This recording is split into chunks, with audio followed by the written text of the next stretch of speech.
கோட்டையா இருக்கிற ஏதோ ஒரு தங்கச்சி இந்த வார்த்தையை கேட்டு உடைஞ்சு போய் நீ இருக்கலாம்.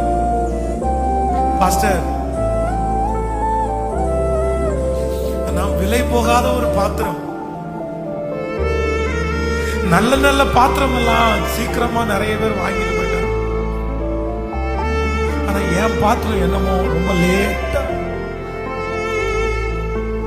கடையில சில நேரத்துல ரொம்ப விலை போகாத பாத்திரத்தை ஆஃபர் அப்படின்னு போடுவாங்க.